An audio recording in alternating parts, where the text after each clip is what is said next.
All right, new episode in the Grand Goal podcast, drop kickoff, new mic, you can probably tell as well. And with that, it's a new guest, someone who has been on the show before. And, with the Olympics coming around, I thought there's probably no one better out there to speak about it than, the main man at RugbyPass following the sevens, Antoine Dupont's best mate, but more importantly, my mate, Finn Morton. Finn, how you going?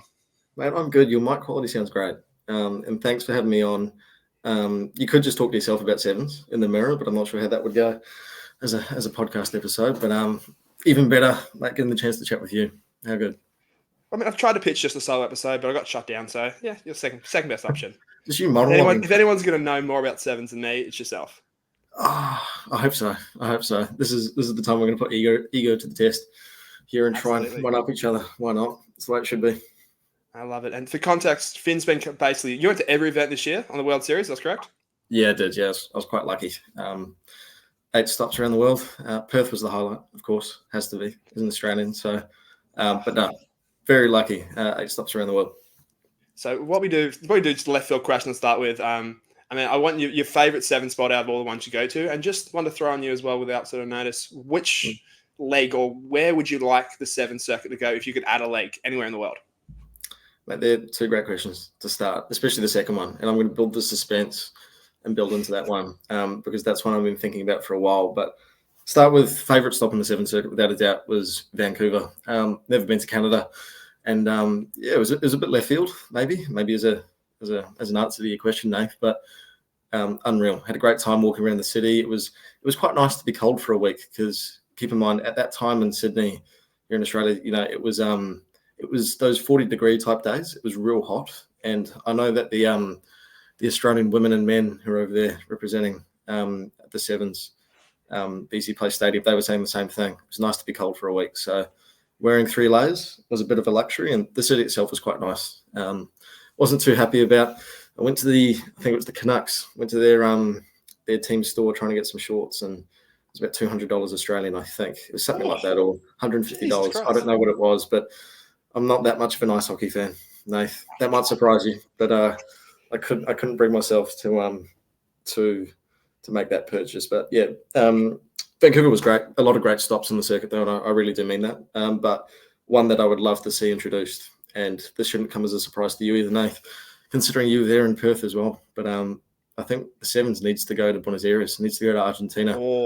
Yes. They were absolutely fantastic, the fans, throughout the duration of the season, and that goes up to right until the final whistle at the 7 Series Grand Final in Madrid. Absolutely fantastic. And I think if we could go to Buenos Aires or even Mendoza and I think we'd get a good crowd, and I think that'd bring the noise as well. It would be like nothing we've ever seen before on the 7 circuit or in rugby. So, yeah. Where would you like to see it go, Natho? Mate, I'm 100% on board with you. I would love Argentina. Argentina would be so sick. You've done a test over there. You covered New Zealand over there, didn't you? Yeah. 12 months ago, almost the day, actually, 12 months last week. I was there in Mendoza for All Blacks Argentina. Jet lag didn't hit me too bad, so on my day off, I went to a football game actually and bought the jersey. And actually see it in my cupboard at the moment. Bought the jersey, went to the game, and pretended to be a diehard fan for 90 minutes. When in reality, I couldn't speak the language and had no idea who was playing. But I think my team won. So you think that's good. That's all that matters. Yeah. As long as you had a good time. Going off your answer, because like Perth, even Perth, Madrid, any of it, just Argentinians came out of nowhere. But there was another nation that just always packed it out. And I always remember Sydney is just one of those sort of memories etched in my mind of the Irish. The way they just packed it out and just rode their team the entire time. I would love to go to Dublin or like Belfast. Go proper European with it, like get behind it. They would absolutely love it. Like you get the men's side, the way they're playing, which we'll like get into later, but they're just, I just feel like big events in Ireland, even the home of World Rugby there. So probably pretty cost effective move as well. Like they would get behind it and they would absolutely froth it. Like, can you imagine the energy in the crowd? It'd be sick. I think there'd be a few Guinnesses on tap. If you're going to take it to Ireland, and it'd be an absolute riot, wouldn't it? In the best way possible from a sporting point of view. There were a couple of times, and Natho, if I cast your mind back, quick divergent to last year's World Cup, there's one song that was played more than any other one. Can you tell me which one that is? I think it goes like Rassi. No, That's the that's the South African version. But yeah, correct. Obviously Zombie. Zombie. It was absolutely unreal, and there were a few times during the Seven Series season when the Irish men's team in particular were doing quite well. They were very consistent, consistently semi-finalists throughout the whole season. But maybe we can touch on that in a bit. But there were times where that was being sung out in a Sevens stadium, and this is a team Ireland who it wasn't that long ago. I don't think they really had a Sevens team. Certainly weren't a force on the Sevens circuit, but now the women's team claimed gold by beating your girls in Perth. And you had to remind me. You had to remind me. Really? I did know. Really? Mate, that's half the reason I do this job now, is basically to follow you around and just to tell you, hey, remember this, remember that, and hope that one day it doesn't come back to bite me, but it will. Man, Bledisloe's coming. Just remember, jump on the Kerry bandwagon when it helps you. Like, oh, mate, I'm predicting a Wallabies win. I will say that. You have predicted. You are on record as I thought you went one. You reckon Sydney, didn't you? They get Sydney and then get pumped in. Yeah, it'd be quite bizarre. I think it'd be all time if the Wallabies lost in Sydney and then managed to win in Wellington. To be fair, I think this is one of the Wallabies' best chances maybe to win back the Bledisloe in quite some time, considering if they can get the job done in Sydney, the All Blacks tend to play worse the further south they get. So you catch them in Wellington. It wasn't. Remember, started Dave Rennie's era, 16 all draw in Wellington, and sort of Reece Hodge penalty goal that hit the post that would have won the game otherwise. So who knows? Who knows, Nate? I don't think it's going to happen, brother. I'm sorry, but it might. Let me dream. We can have you on chatting Wallabies in another podcast because, but by the time Bledisloe runs around, I'm hoping that they are firing and keep winning. But for the Sevens, I think it's one of those incredible. But I reckon just as a format, it's one of the most underrated in sport because just how competitive it is. Like, you followed it around. Yeah. Is there a more competitive competition out there, do you think, in the way of how many teams can get up on a day and win a particular tournament? I think World Rugby have genuinely done a very good job this season. I think that the new 7 Series format might have come as a bit of a surprise to some. And, there's no hiding from the fact that there's probably still an element of confusion when it comes to things like you've got the league winners and then you've got a grand final, which determines who actually wins the title. That's quite foreign to Sevens, but cutting the circuit down from 16 teams to 12 teams not only improved the quality of the top division, but also the Challenger Series being Division 2.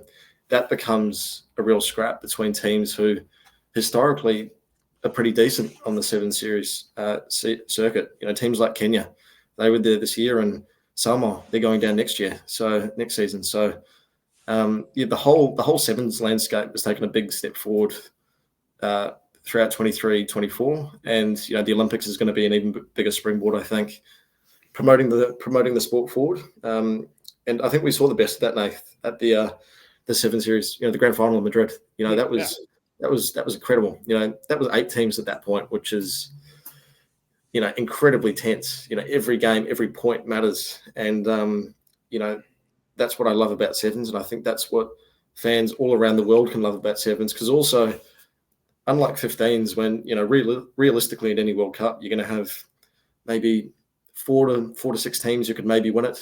3 teams that are genuine favourites type thing. Sevens, teams can get up on their day against other opposition. Spain beat New Zealand for the first time a couple of years ago. Results like that are years, decades away in 15s, aren't they? So, Uruguay beat Fiji, I think, last year as well. Like, just some mental result. They did, and then I think that was in the second last tournament of the season, and then Uruguay ended up going down anyway, getting relegated. So, again, that shows how tense it is. It's mental. It is one of the best ones out there, and like for an Olympics, it's just like. Now it's been Olympics, so I think it's the 3rd time. Do you think that's just adding to it as well? Like, nations are like, you know what? I don't really need to invest in 15s, or it's going to take me a lot longer to get that investment into sort of getting up to being competitive. Rather, I'll just chuck all my money into 7s, get 12 to 14 athletes that can compete, and just see what happens. Well, why not? It's probably without being a financial man myself, without knowing how that all works, I'd say it's significantly cheaper, maybe to start up an elite 7s program and get that off and running. We look at what the US did. When they brought in the likes of Carlin Isles, Perry Baker, Garrett Bender, and really transformed their program into something which was not just competitive, but something to be feared. and other teams can do the same. All you need is a few athletes to really transform your program into a real force. And the fact that there is an Olympic gold potentially, on offer at the end of every 4-year cycle is enticing. It has to be. It's the world's biggest sporting stage, and now rugby players can be there giving it their all. So I think that's the reason. That's the key to success in markets like America. And I think, like I said before, Spain, Uruguay, even what Argentina are doing, the standard that they're getting to is a lot better than maybe the standard that they can get to in 15s in such a short period. Sevens is almost, maybe it's the stepping stone, or maybe it's the way to get fans into rugby. But sevens, it's on the up. Oh, couldn't agree more. Just that the stepping stone as well, just getting somebody sort of used to the basic rules, even something simple like the way they sort of police the ruck and maul and shit like that. Like, you get 1 or 2 seconds, and it's quite clear when someone's gone, oh, they've held on. Oh, they've come in from the side. Like, it's just simplified down to such a T. Yeah, I think it's easy to understand, isn't it? Rugby. Again, if you look at Americans, if you're trying to get into rugby as an adult, it'd be very, there's things that we're quite fortunate to grow up with, so we know. And rugby is a relatively simple game. I do think that, and I think the rules at the moment, they're where they need to be. But sevens is a great way to introduce people to the sport and get their heads around it. And we saw the best of that this year. So, bring on the Olympics because they're banger. Because the Olympics is going to be unreal, and that's what we're here chatting about. As we're recording it, we're 5 days away from that first game. Well, that's sort of the Australia-Samoa game, which kicks the entire thing off. So let's start there. Let's start with the Australians. You've been following them around. You've got an idea. When we've sort of talked away from the podcast, away from the sort of open mic about it, we both sort of agree that the Aussies are a real sort of dark horse. What do you think have you seen from them throughout this sort of tournament, throughout this sort of campaign to make you think that, hey, these guys can actually really compete for a medal despite, I guess, a lot of the attention and noise going towards the women? And fair enough, given the way they finished the year. Yeah, I think we start with the men's team. And in a direct contradiction to what you just said, although I agree, the Australian team this season have been consistently inconsistent. Yeah, but they've shown in periods that when they get it right, this is a team that really should be feared and that can contend for cup finals. And I think the reinforcements that they've brought in, Marky Mark, I can't pronounce his last name. I'm not going to hide from that fact. In fact, why don't you give it a go? First step's exception. Why don't you give it a go, Natho? No one can into Wase. Okay, fair play. You surprised me, actually. Well done. That's what I told you. Come on, I'm a professional at this.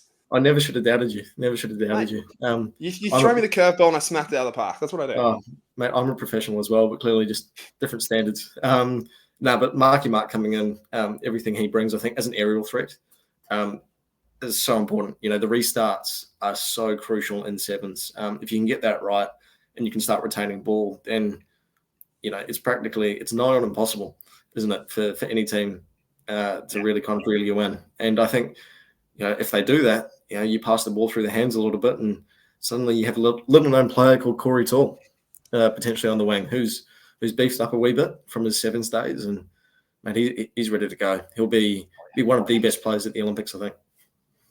In terms of an X factor to bring in, anyone who's watched the Brumbies has seen how electric he is. I recommend watch his sevens highlights from 21-22, that season where he basically carried them to the World Series title.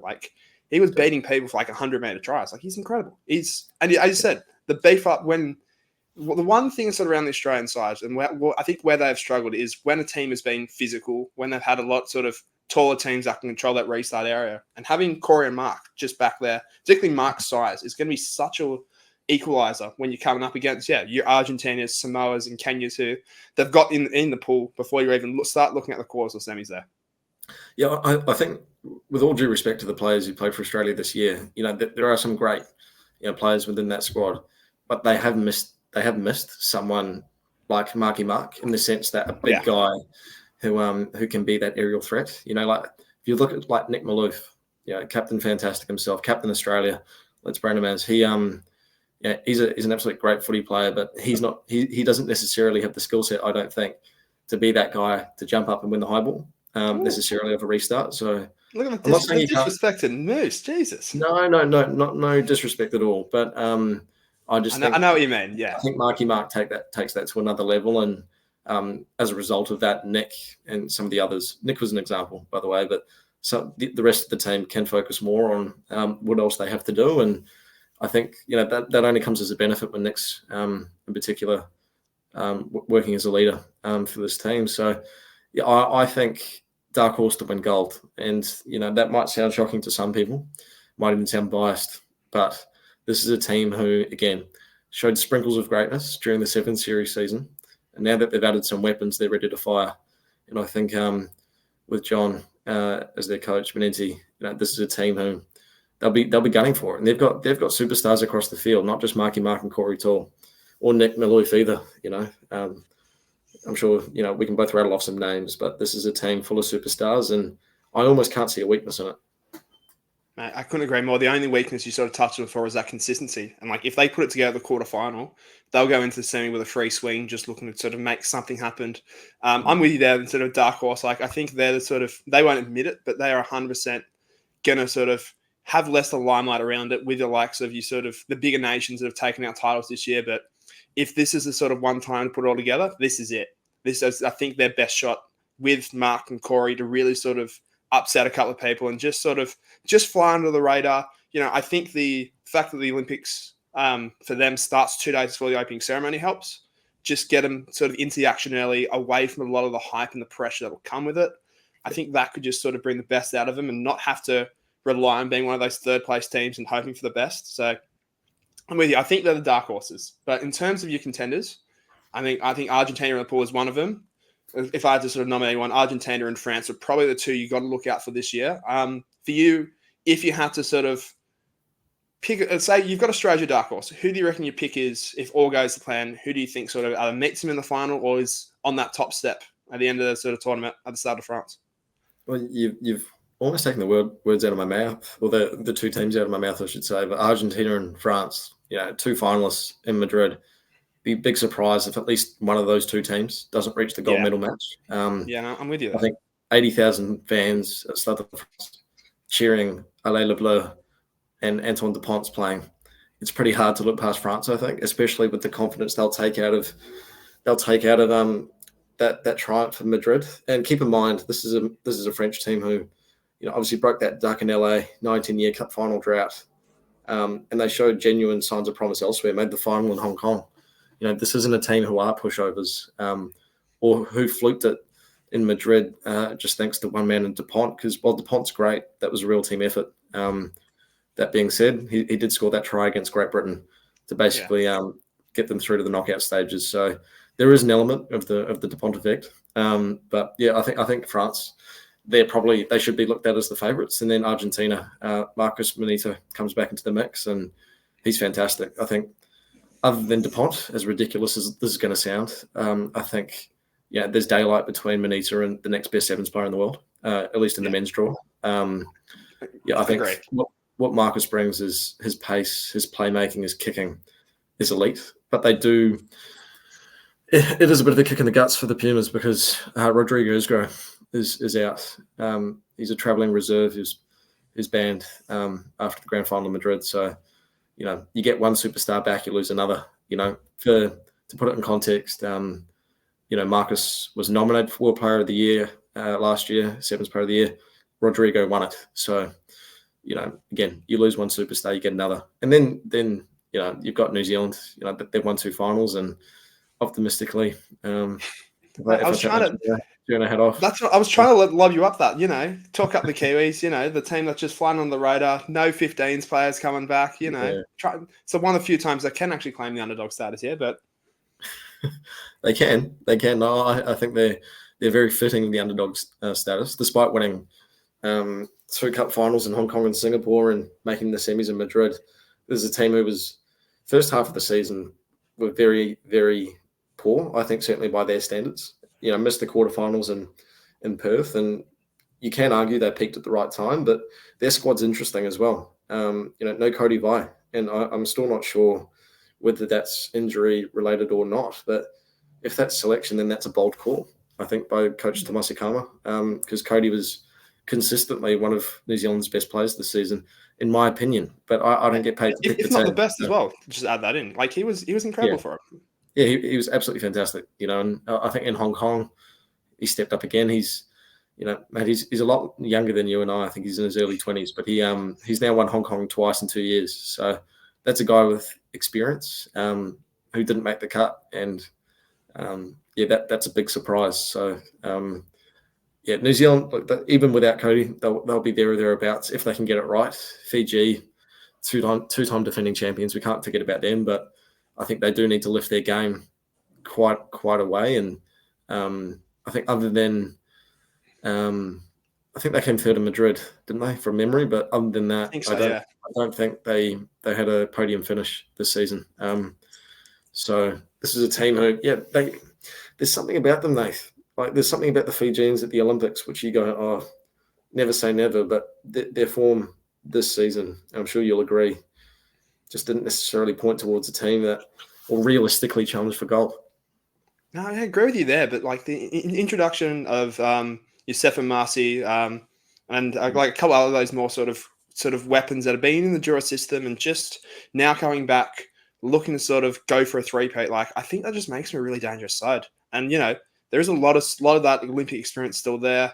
I think it's the pressure on this sort of Fijian team is like no other. Like it's just grown from each Olympics, and I wonder how they handle it. I wonder if that's sort of it's been on their mind for this series as well, as you say. Very uncharacteristic for a Fijian side to go that entire sort of tournament, that entire World Series without a title. So I'm kind of curious just to see how they sort of put it all together, particularly in a tough group like France as well. Like that'll be a blockbuster, and potentially who Australia plays in the quarterfinals. So that could be sort of a team to watch, and I want to really keep an eye on to see how they start the this sort of Olympics. But another one before, just to sort of wrap up on the men, another one I'll throw out there is the Irish.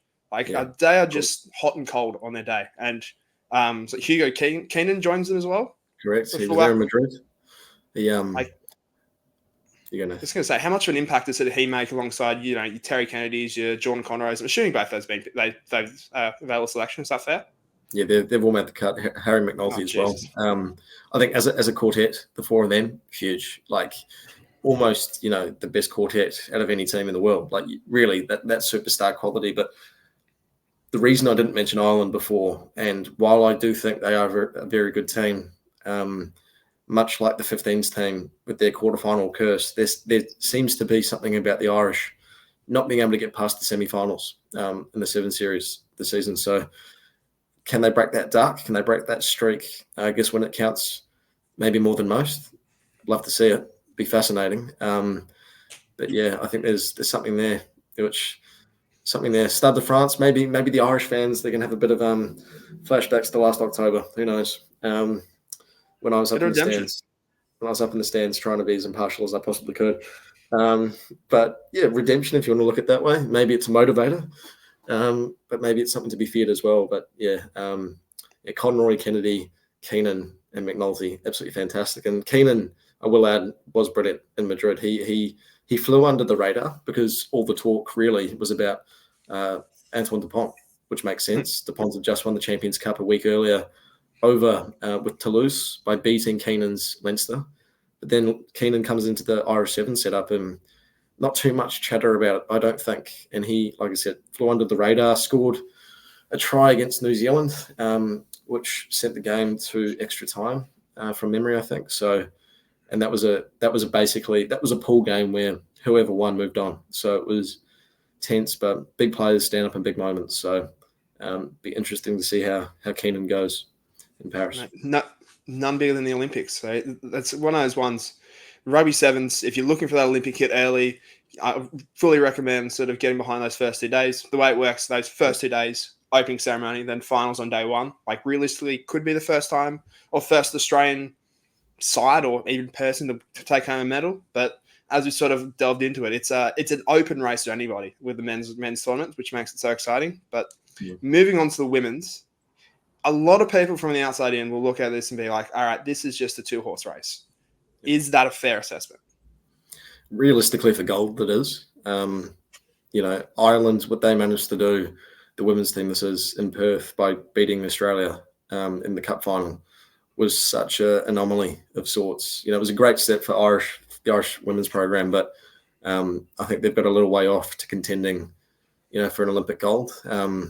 France and Canada, they're two teams who shouldn't be overlooked. Canada especially beat Australia in Vancouver, much to the delight of the fans at BC Place Stadium. That was quite the cheer.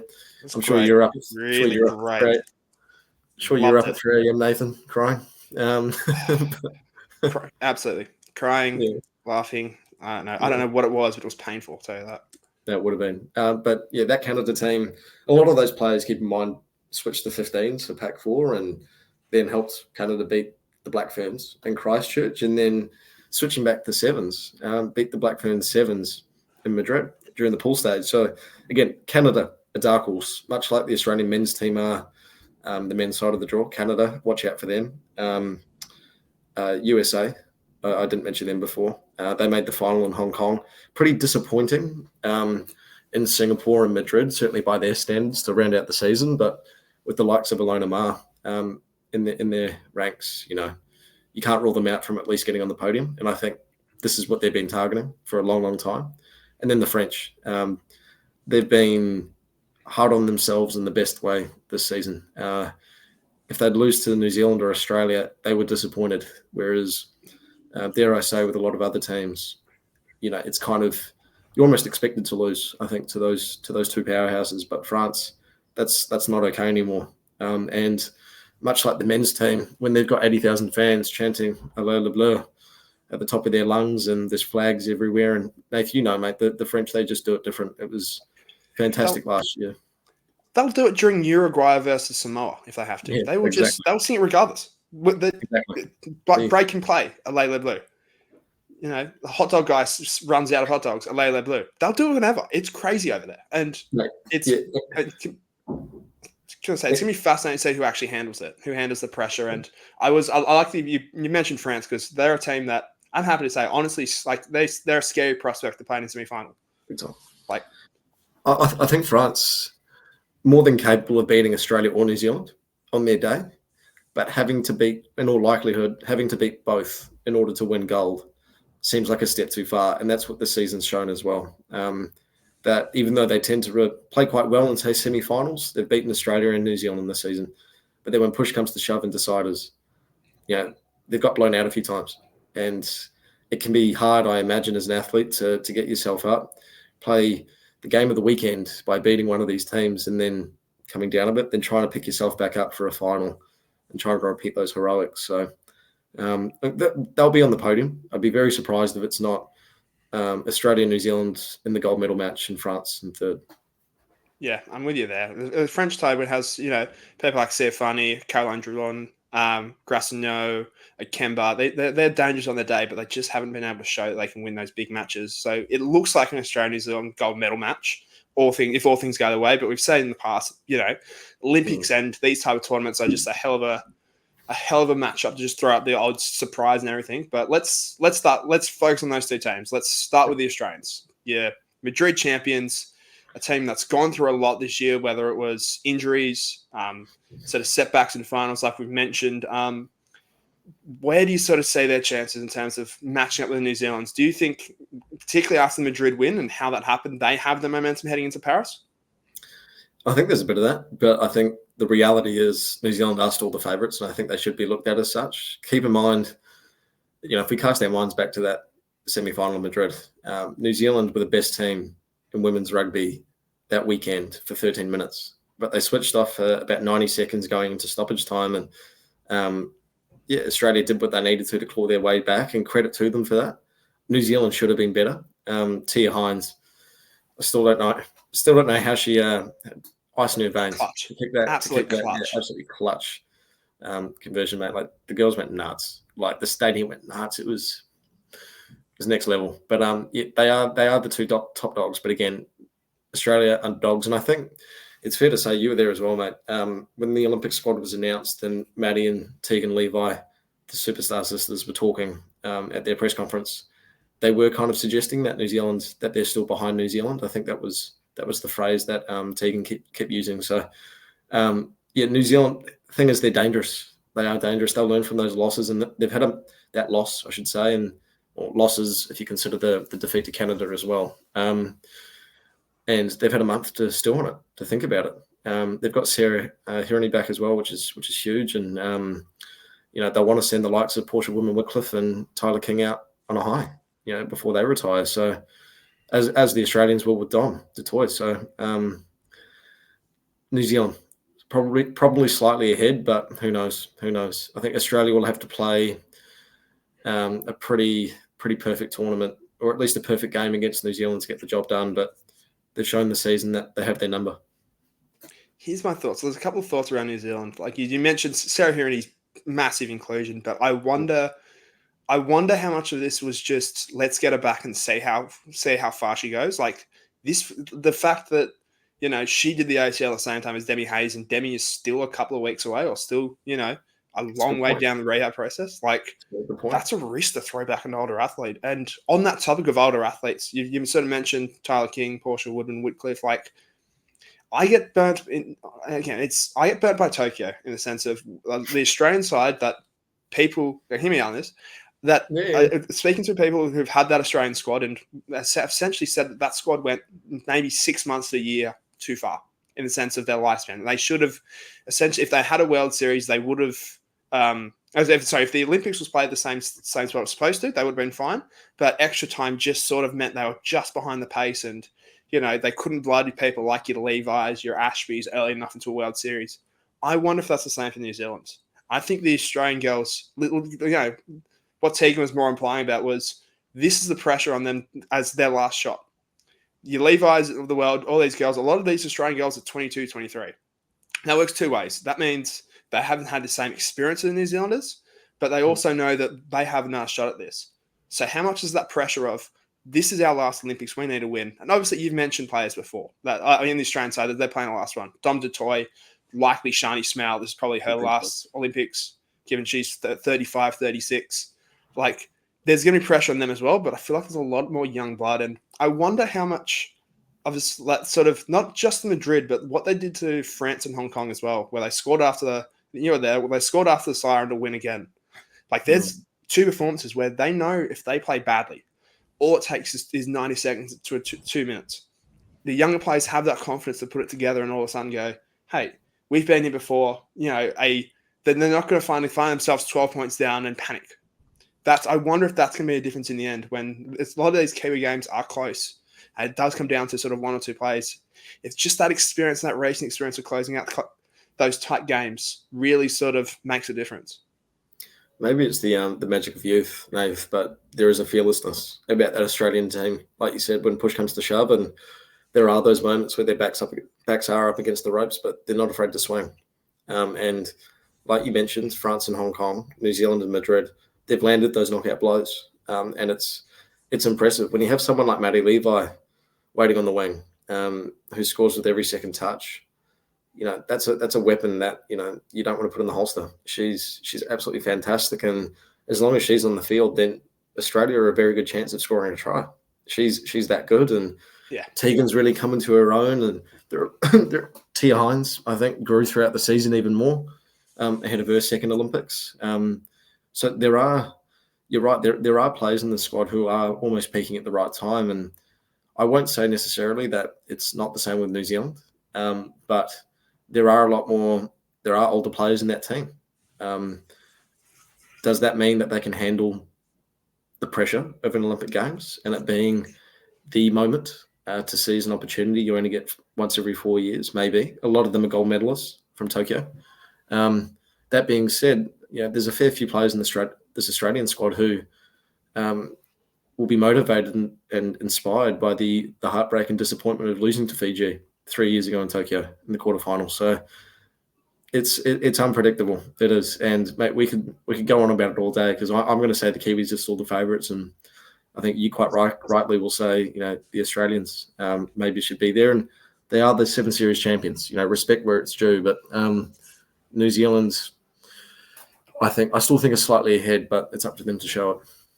Man, this is our passports talking right now. I'm going to Australia, you're going to New Zealand. We're set. Yeah, we've lost professionalism. This is just. Oh yeah, please. This is a podcast that at no stage have we been professional. It's taken me 125 episodes to actually get a mic. Oh, did it? Basically, yeah. This is again. We'll see if the mic actually works. I mean, there might be comments in this like this mic is shithouse, but we'll wait and see.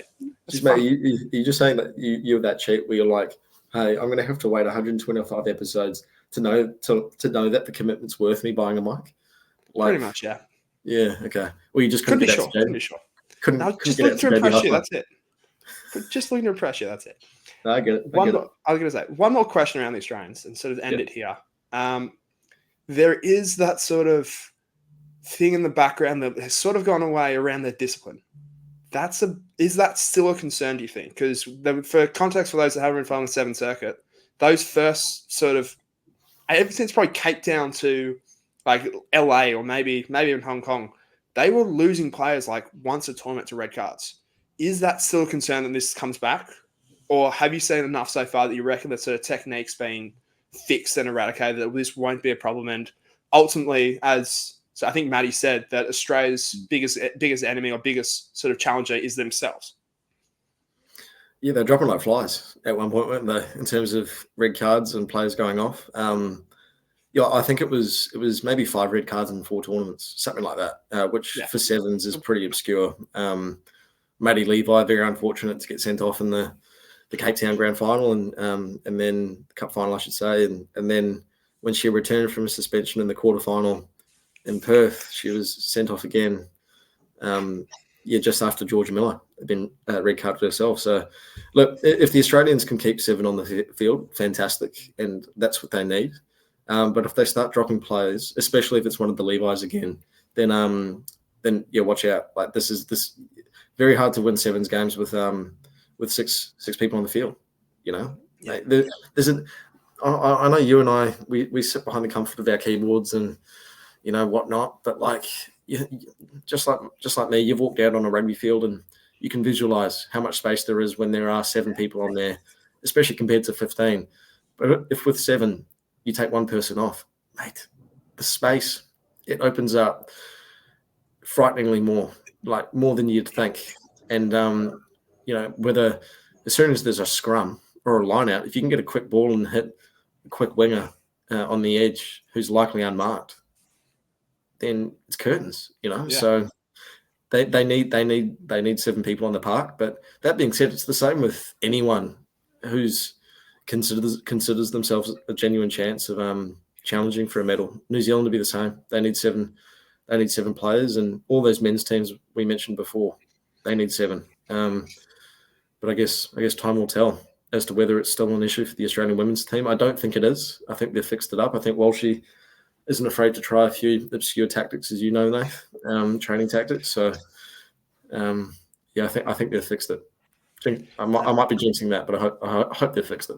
Touch wood. Everyone touch wood while you're listening to this, please. We don't. If this comes back, because I can't remember, it might have been John or Tim. I can't remember one of those coaches I was speaking to, and they were like, when I asked them about sort of going down to 6, they were like, yeah. At that point, if we've conceded 1 try, we're happy. Like that's. Imagine saying that in any other sport where you're like, you know what? If I'm down 1, if they score and that's it, I'm happy. You get down to 5, good luck, you're stuffed. Can you imagine that in football? If a team in soccer, I say football, and I'm not going to get into that debate now. But if a team in football went, we live in Australia, mate. A lot of people listening will say it's soccer, but anyway, if a team went down to 10 people, you don't have an excuse of being British. I'm not British. Never claimed to be British. Actually. Exactly. So you call it soccer, not football. Can't do that. No, but if a team goes down to 10 players, and then Pep Guardiola or Jurgen Klopp, I know he's left now. He's left my boys, but Arne Slot, the new Liverpool manager, if he comes out next season and starts going, we lost Virgil van Dijk to a red card, but we conceded 1 goal. We're fine. That's a good result. It'd be very bizarre, but that's part of the obscurity and maybe the strategy almost behind sevens, or just how rapid it can be and how much it can change on a dime. So, and this is also, I should say, we've also kind of focused worst case scenario when it comes to discipline with red cards, repeated infringements, just penalties. That's a big let off in sevens, and even yellow cards. Having someone sit down in the sim bin for 2 minutes, that might not seem like a long time, but that's a long time in sevens. So. Keep 7 on the park. There you go. I think I figured out the sport, mate. I think you and I should co-coach. So simple. So simple. We can take over any side and make it done. Keep the Done. ball in hand. Don't drop a ball and keep 7 on the park. We'll take over the Sri Lankan men's sevens team. What do you reckon? Turn them into world beaters. Road to glory. I'm down for it. Why not? This has been an absolute pleasure. And just to round off, so women, you're going New Zealand. I'm going to say Australia. Men, give me a winner. Who do you think? You sort of said Argentina or France? Who do you think gets it out of those two? I want to say New Zealand. No, I really do. But they have a history of not performing. Maybe to gold medal standard at the Olympics. I mean, they did get silver in Tokyo. Maybe that's a bit harsh, but I'm going to say France. Stade de France. Yeah, it'd be tough to beat.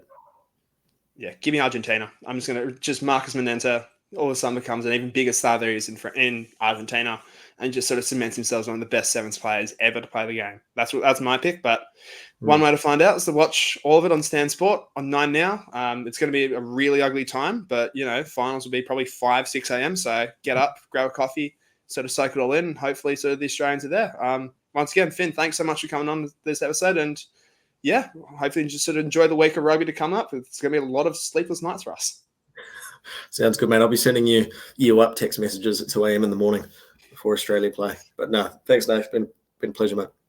And thank you very much for listening. Please like, subscribe, leave a comment if you enjoyed this sort of 7-style episode. And yeah, let's catch you next time around. Go the Aussies.